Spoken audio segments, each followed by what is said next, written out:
Muito boa tarde a todos.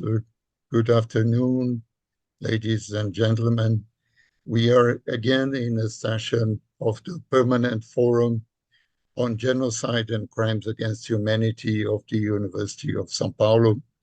And tonight we have the presence and participation on the subject of forced transfer of Ukrainian children, a crime against the future. And we have as speakers Katerina Hashevska.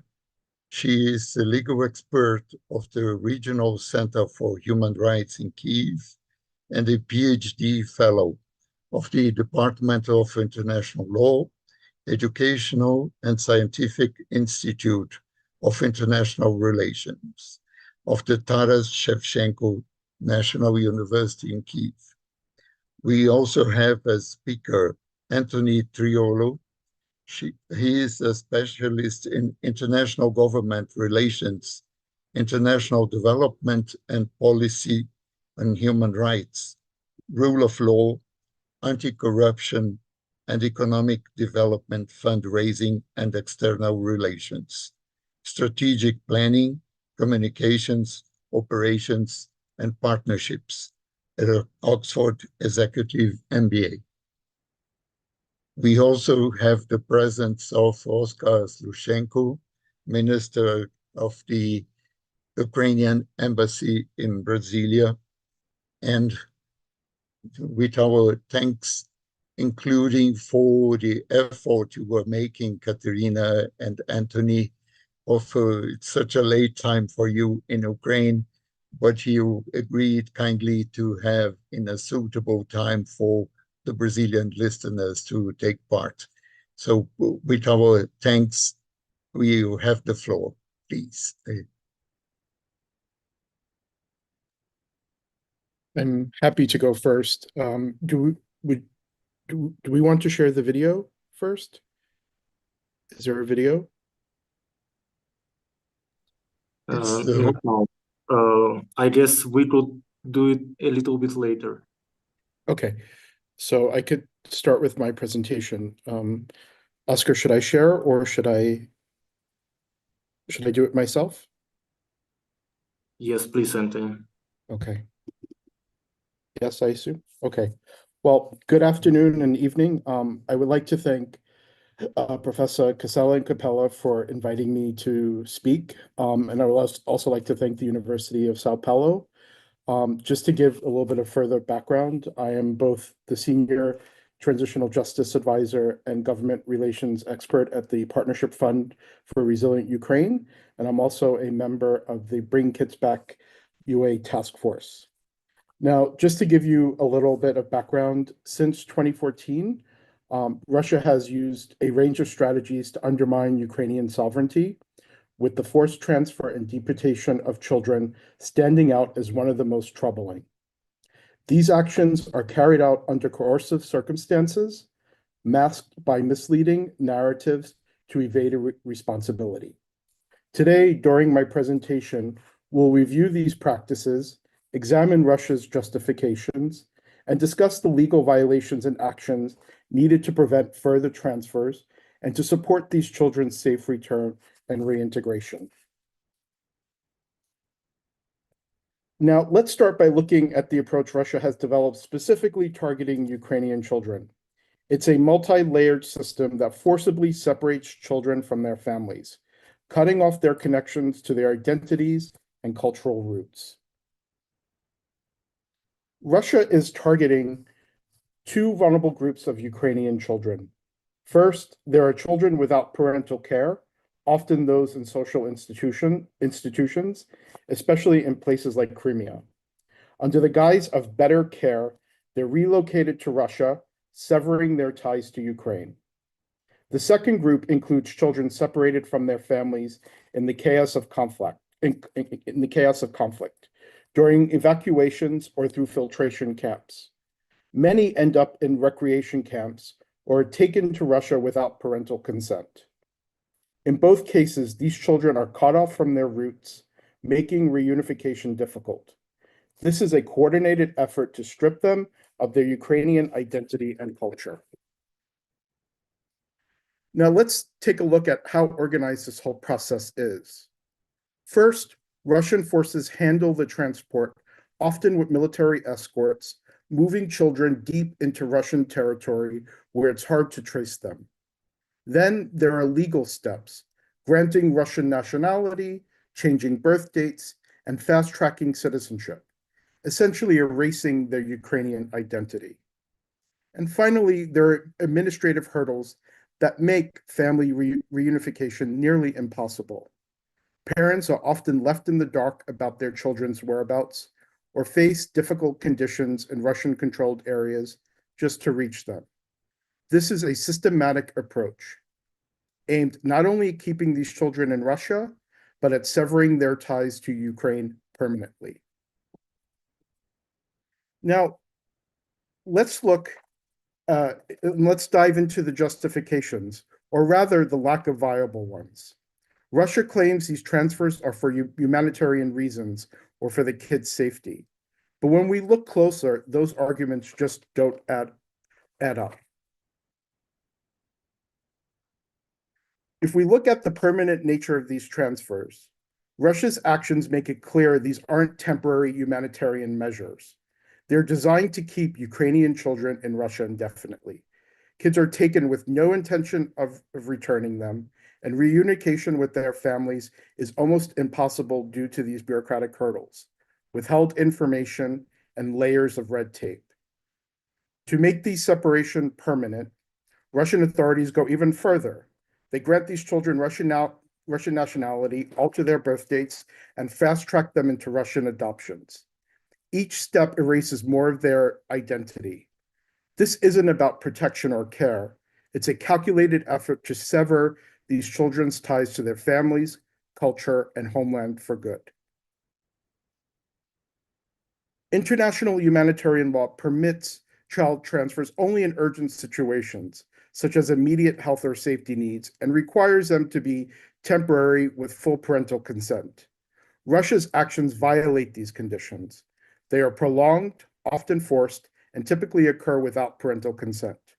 Worse still, Russia changes these children's identities, granting them citizenship, placing them in adoptive families in clear breach of international law. This approach aims to assimilate Ukrainian children, erasing identity and stripping them of their heritage. These next few slides look at how Russia's actions stack up against international law and how these actions clash with humanitarian, criminal, and human rights laws.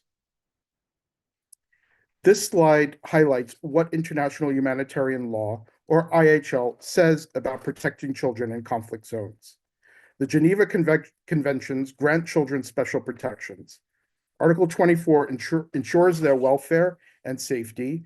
Article 49 prohibits forced transfers and deportations.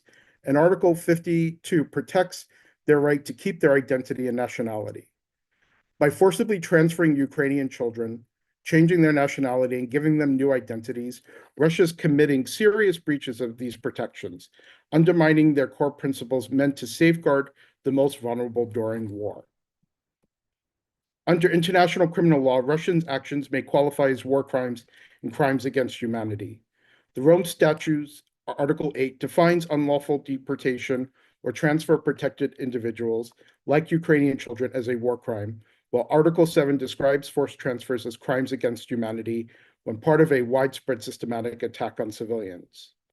The scale and coordination of these acts meet these thresholds, making them severe offenses. Russia's forced, often permanent transfers of Ukrainian children highlight the urgent need for accountability and individual criminal responsibility under international law. International human rights law, particularly the UN Convention on the Rights of the Child, protect children's identity and family ties, protections that Russia is ignoring. Article 8 affirms children's right to their identity, yet Russian authorities enforce Russification through name changes, forced cultural education, and language restrictions. Articles 9, 11, and 16 protect family unity, which Russia violates through restrictive policies, delays, and family separations.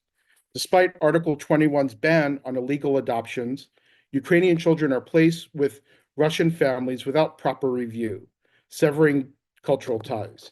This strategy aims to erase their identity and family bonds. In this section, I outline recommendations for the international community to address and counteract the forced transfers of Ukrainian children. First, respecting international law is paramount.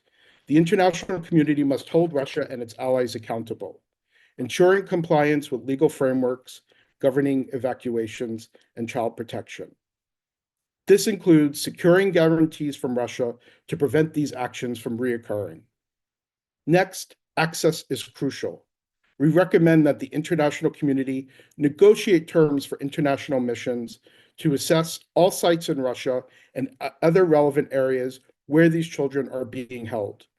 Gaining access is essential to understanding the full scope of the situation and to gathering accurate data on these children's identities, placements, and any changes made to their status. Finally, efforts must be made to support the return of affected children to Ukraine, tracing them and reuniting them with their families. This requires clear communication, outreach, and consistent monitoring to assist Ukrainians in bringing their children back home. This slide covers two additional recommendations, both prevention and reintegration. First, preventing further transfers is essential. Strengthening Ukraine's evacuation policies can protect children from being forcibly taken. Monitoring and reporting violations are also key to accountability, with measures like sanctions, judicial actions, and travel bans to deter future abductions. Equally important is reintegration. These children need long-term support to reintegrate into Ukrainian society. Sustainable, age-appropriate programs focused on rehabilitation are crucial, requiring close collaboration between the government and NGOs to provide the psychological and social support they need. Reintegration shows that these children are vital to Ukraine's future and identity. And here's what we're asking Russia and its allies to do. First, identify and return Ukrainian children. Russian authorities must be transparent about these children's locations and identities, stop altering their personal status, and work with international mechanisms for their safe return to Ukraine. Second, ensure protection. Russia must respect international laws on evacuations, avoid altering children's identities, and uphold their educational rights, and allow neutral parties to oversee evacuations when necessary. And lastly, focusing on prevention. Russia should issue clear directives to halt further transfers, grant access to international observers, and provide evidence of compliance with human rights standards and international law. Thank you very much.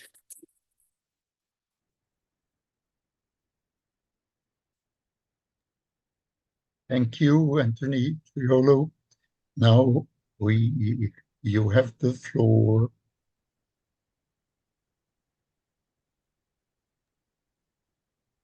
Katerina, please. Thank you so much. I will share my screens. Just a second. So, do you see it? First of all, I'm really grateful to Anthony because he has really simplified my task to introduce this issue. That is why I would like to divide my part of the lecture into three main goals. First of all, to explain what is our judicial strategy, so what we are doing on the legal front. Secondly, we will explore the main propaganda narratives related to the deportation and forcible transfer, as well as return of Ukrainian children. And then we will discuss how Brazil as a state, but also you personally, can help us to defend the rights of Ukrainian children, to advocate for their protection, and also to contribute to the repatriation of all Ukrainian children and their reunification with family members. But let me introduce myself.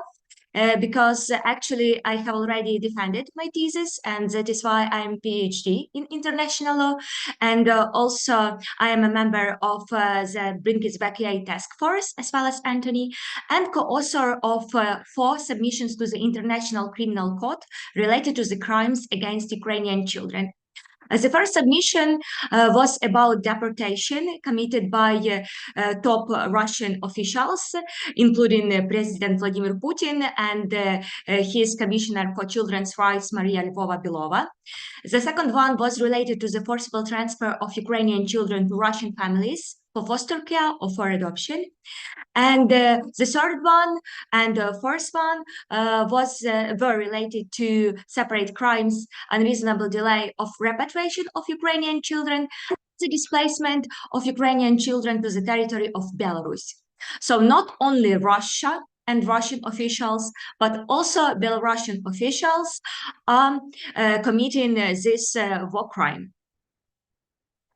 As we have already started to speak about the processes inside the ICC, I would like to highlight that already 2 years ago, the International Criminal Court issued 2 arrest warrants against President Vladimir Putin and also Maria Lvova-Belova. They were suspected of war crime of unlawful deportation and forcible transfer. So it is not something politicized. It is not about politics. It is about verified information. There are reasonable grounds to believe that these 2 persons, by their actions or by their orders, or for example, by signing the peace, as it was in the case of Vladimir Putin, they contributed to the policy of deportation and forcible transfer of Ukrainian children. And here, the main information is that the deportation is not finished only by the fact that these children, they transferred the border of the Russian Federation, or for example, some frontline to occupied territories of Ukraine, if we are talking about the crime of forcible transfer. The Russian officials have the intent to keep these children under their control forever. That is why they are changing their personal data. They are imposing the Russian citizenship on these children. They are including these children into the federal database of children orphans and children deprived of parental care in order to facilitate their transfer to Russian families. And all these things, they have elements of international crimes, but also of violations of the international humanitarian law and international child rights law. Now, we are not talking about the crime of genocide, unfortunately, but according to the United Nations Commission of Inquiry, there are some elements of the incitement to genocide in the actions of the Russian agents in Ukraine and as for Ukrainian people. The other proceedings at the international level, which are really important to the situation of Ukrainian children under Russian control, was carried out at the level of the United Nations in the International Court of Justice. In February 2024, so last year, the International Court of Justice issued the decision related to the International Convention on Liquidation of Racial Discrimination, recognizing that the limited access and, frankly speaking, no access to the education in Ukrainian language in occupied Crimean Peninsula is the violation of this convention, so has elements of racial discrimination. The same very similar decision, not in the context only of discrimination, but in the context of the right to education, was made by the European Court of Human Rights. This is the regional instrument at the level of the Council of Europe.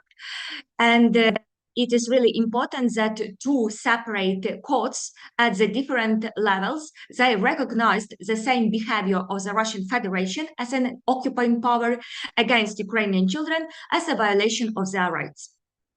Also, it is really important that even in the report of the United Nations Secretary General, it is also highlighted that the Russian Federation is eradicating Ukrainian identity, Ukrainian language, Ukrainian culture in the occupied territories. And of course, it is not in line with child best interests. And of course, this is the whole set of the violations of the United Nations Convention of the Rights of the Child, but also of other international human rights instruments. Very similar decisions and suggestions were made by other bodies at the international level. First of all, it was the Committee on the Rights of the Child. In its report, it is indicated that the Russian Federation is obliged to end the deportation and forcible transfer of Ukrainian children, and also politicization and militarization of its education. It is really important because, you know, as I have already mentioned, the crime of deportation is not stopped by the fact that children are transferring some border. The fact and the truth is that the Russian Federation is trying to impose its identity on these children and to turn these children into the enemies of their proper nation. And of course, one of the goals pursued by the aggressor state is just to prepare a new mobilization reserve for their proper army. But about this, I will speak a little bit later. Also, at the regional level, at the level of the Organization of Security and Cooperation in Europe, we have established the Moscow mechanism. This is a specific instrument of international experts, very professional in international humanitarian law and international human rights law.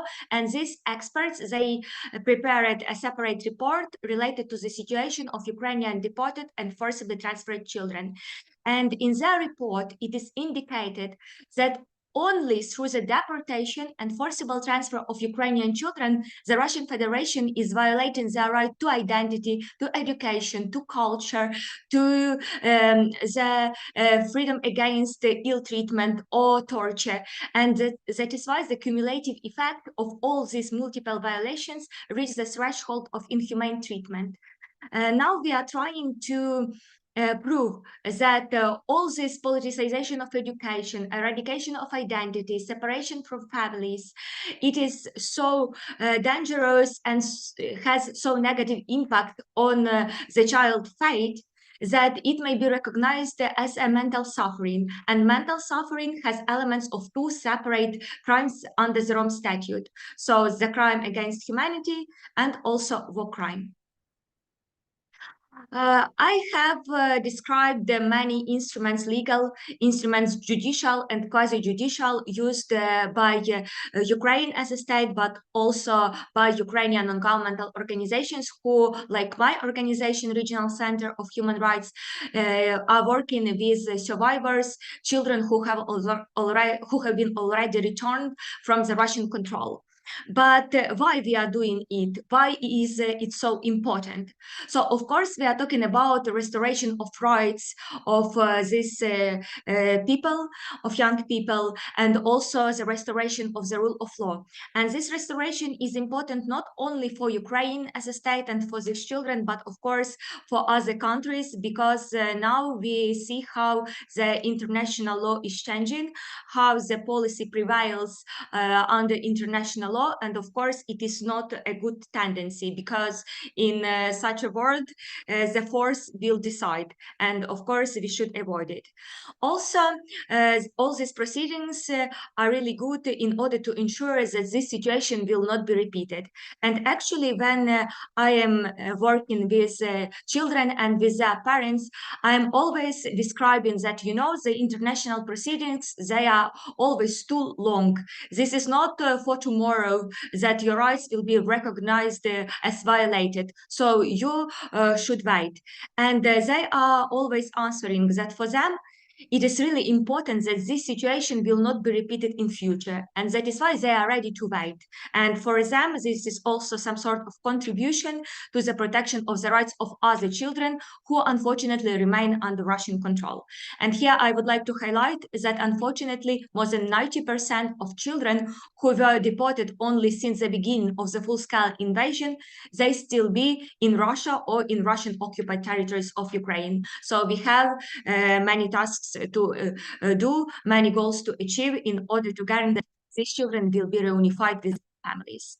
Of course, without justice, there is no just and lasting peace. That is why justice cannot be some sort of concessions during possible peace talks and negotiations. And of course, all guilty persons, they should be taken accountable, and also all processes at the level of the ICC should be continued. Of course, it is also the mean to preserve truth and to fight against Russian propaganda. And we will discuss main Russian propaganda narratives during the second part of my lecture.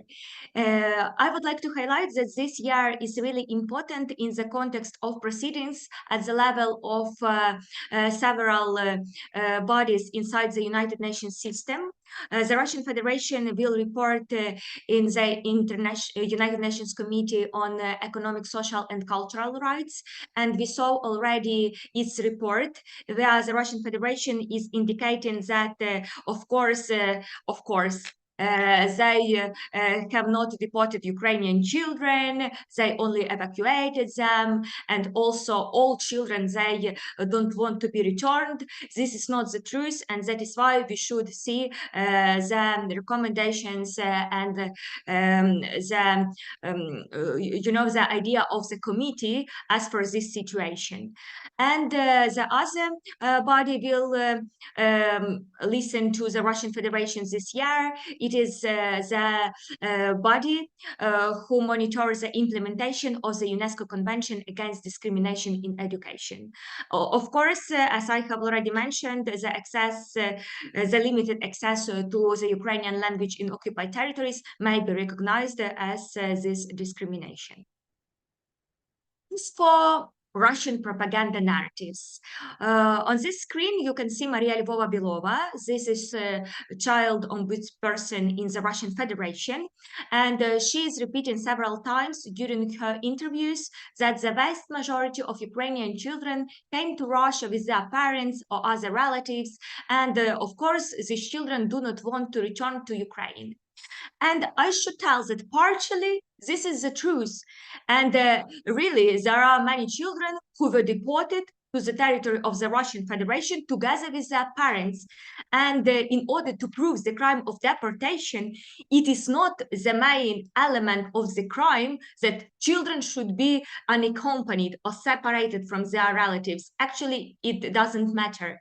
We need to prove the forcible character of this transfer, and it may be together with parents or without them. And in my practice, we had already many cases where from besieged cities, as for example, Mariupol or Izium, children were forcibly transferred to other occupied regions of Ukraine together with their legal guardians or their parents. And of course, it may be also recognized as a war crime. And as for the other categories of children, it was already told by Anthony, so I don't want to repeat. You can see it on the screen. But what I would like to highlight that during already 11 years of the occupation, so since the beginning of the occupation of the Crimean Peninsula, the Russian Federation limits access for the independent monitoring missions, as well as for Ukraine, of course, and for other states, to the occupied territories and to the children under its control. That is why to verify whether children want to return or they do not want to be returned to Ukraine, we just are not able. And that is why this is only the manipulation by the side of Maria Lvova-Belova. On this screen, you can see Mr. Sergei Lavrov. He is a foreign minister of the Russian Federation, and during one of his interviews, he told that the names and coordinates of the children evacuated from Ukraine to Russia from the combat zone are known and are not hidden. So it is not the truth, because in Ukraine, we have a public database, Children of War. So people who are looking for their children can submit their application to the competent body of Ukraine, and other people can verify whether some children are in this database, whether they have some legal guardians or parents who are looking for them. In Russia, we don't have the same mechanism. And according to the Geneva Conventions, they were obliged to create a specific body in order to help and to assist the reunification of families. They didn't do it. They didn't fulfill this obligation.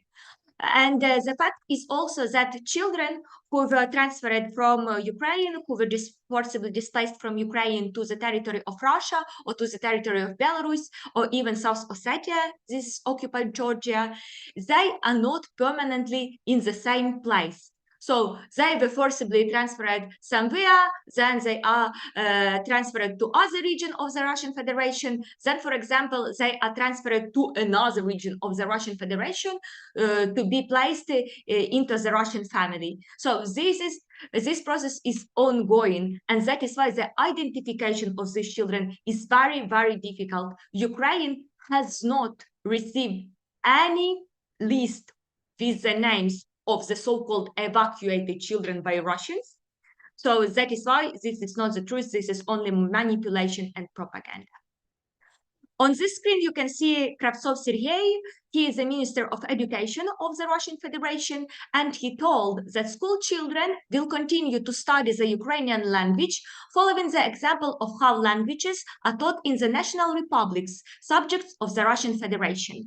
But the fact is that Ukrainian children don't have access to Ukrainian language education. And moreover, the Russian Federation has imposed its own educational system in occupied territories. And of course, it is not in line with its obligations as an occupying power.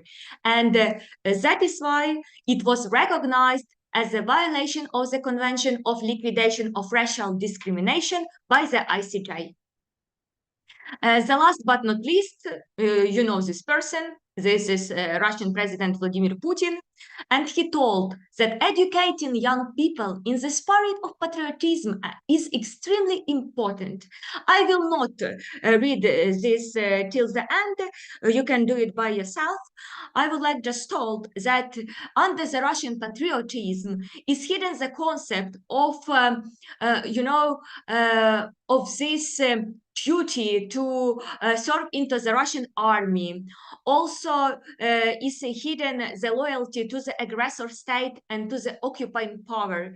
Actually, Ukrainian children are re-educated, they are brainwashed, they are militarized, and this process is started since the kindergartens. So we are not talking about only school children. We are talking about very young children who are starting hating the proper nation, so Ukraine. And of course, it is very dangerous for future processes of peace building, also of reintegration of these children inside the Ukrainian language nation, and also of course restoration of the language identity, because when the enemy state is just trying to impose its own identity, so this is not about international law, and this is of course not about the child best interests.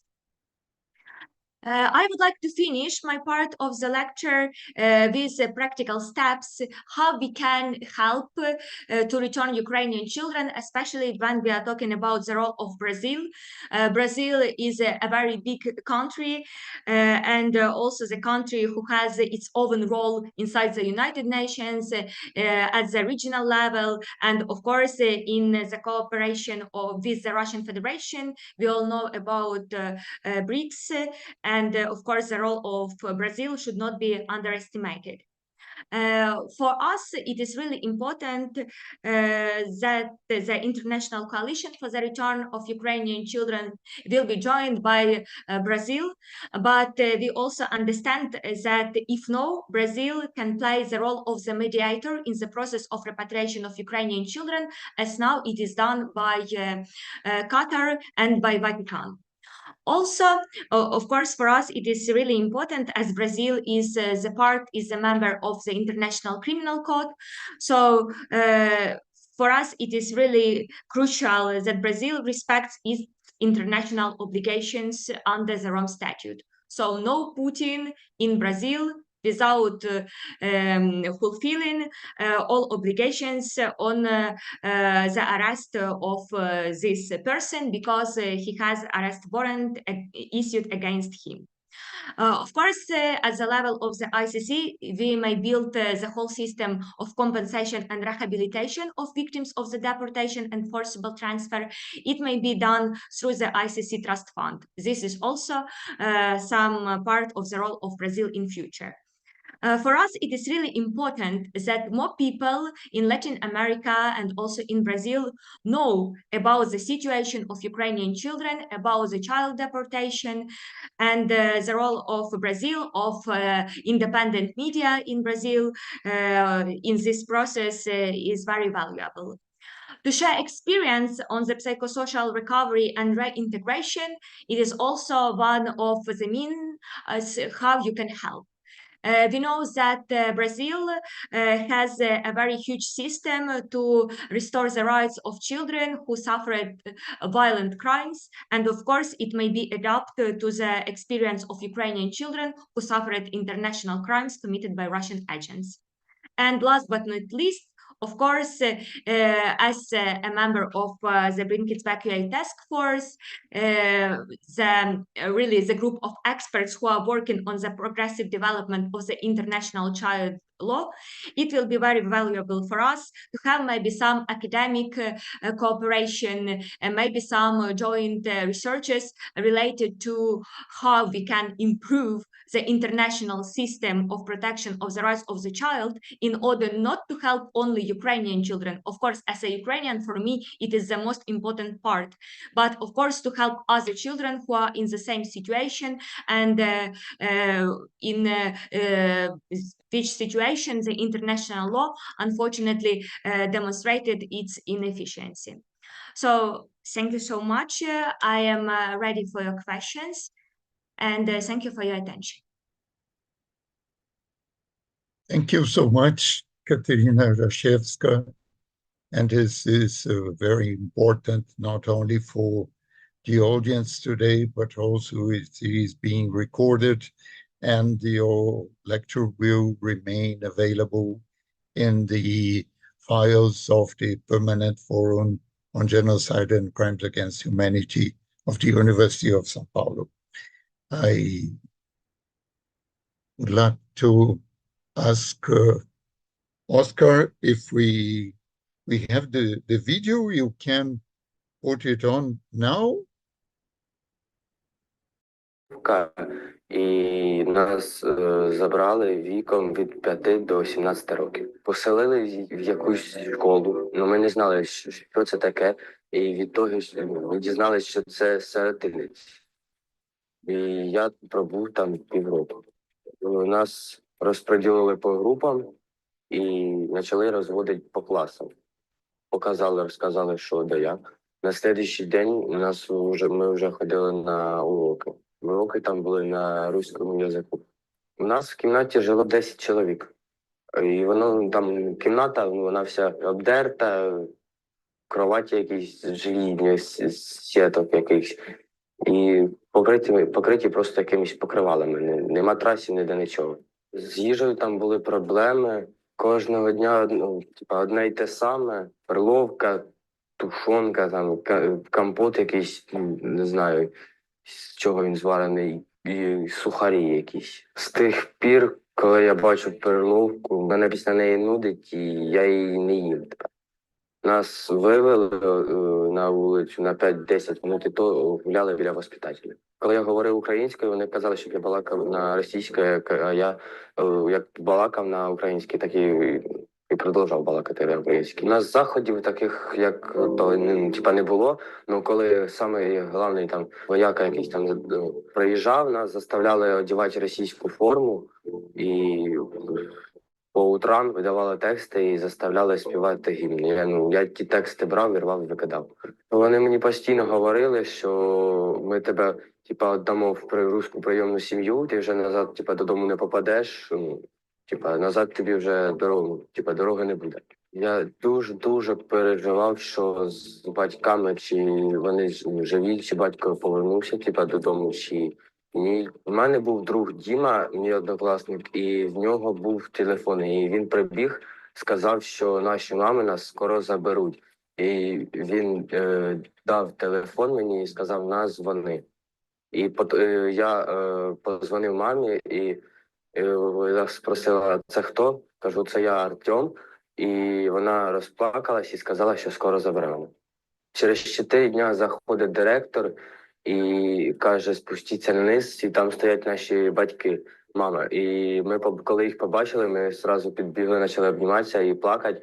І я подумав, що я вже біля мами, під маминою безпекою. Я дуже хотів додому. Мені мама сказала, що мене вдома жде батько, і його випустили в той самий день, коли мене забрали. Я хочу, щоб всі знали мою історію, щоб росіяни вбили всіх дітей, щоб вони повернулися додому. Я пережив це, і я не хочу, щоб переживали це інші діти. Thank you, Artur, for presenting the video. And I guess this speaks for itself. That's and I like to ask Oscar, would you like to make some comments before we close this section? Yeah.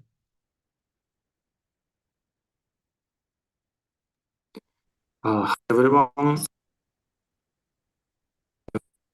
I'm thankful for University of São Paulo for this opportunity to bring some part of our Ukrainian experience and experience of our children to the attention of audience. And I want to thank as well our experts participate in this lecture. So I'm done, I guess. So thank you so much, Oscar, and also thanks to the Ukrainian Embassy in Brasilia for putting us in touch with the experts who gave the lecture today. It is very important that these crimes are known and that we talk about, and the violations against international law, international humanitarian law, and the International Covenant on Civil and Political Rights, and also on the International Convention on the Rights of the Child. So there are several violations that are being carried on, and this should be widely known and more often discussed. Also in Brazil, as was mentioned by Katerina Arshevska. So I thank you, and I thank my colleague Artur Capella Giannatasio for this lecture on the Permanent Forum on Genocide and Crimes Against Humanity of the University of São Paulo. And thank for the audience. And as I mentioned, this will remain, this has been recorded and will remain available in our database and for further presentations and discussions in the future. So I thank all the present and the audience for today's session, and hope to see you soon in the next lecture in the Permanent Forum on Genocide and Crimes Against Humanity. So, good evening and bye-bye. Ciao, ciao. Obrigado.